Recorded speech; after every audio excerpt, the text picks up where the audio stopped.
Well, most clients I meet who are filing a Chapter 7 bankruptcy always want to know what happens to their car.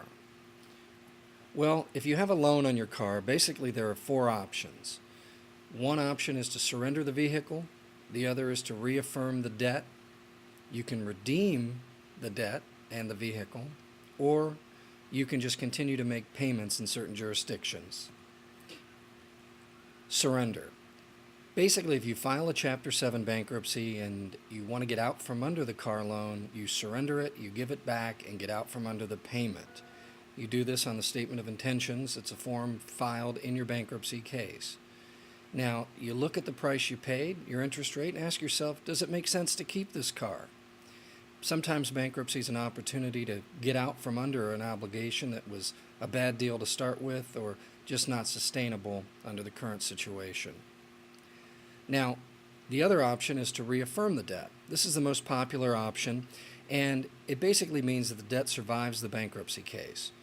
It's usually done out of necessity, but it's better always for the debtor if the creditor just continues to accept the payments. It's very much contrary to the concept of a fresh start, but most people want to keep their cars, and if the deal isn't a bad deal and it makes sense and they can afford the payments, then they should reaffirm the debt. Redemption is probably the most overlooked option in a Chapter 7 bankruptcy dealing with car loans.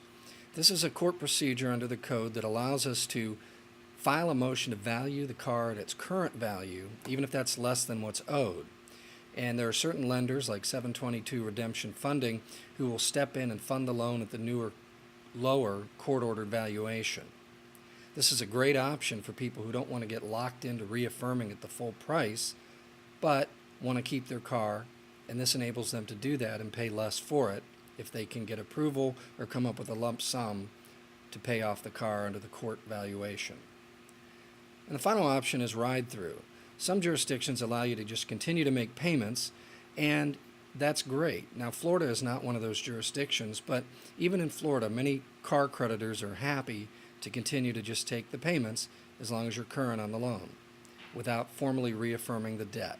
This is always better for someone who files Chapter 7 bankruptcy to not reaffirm, and if they're unable to redeem, hopefully the creditor will just continue to accept payments.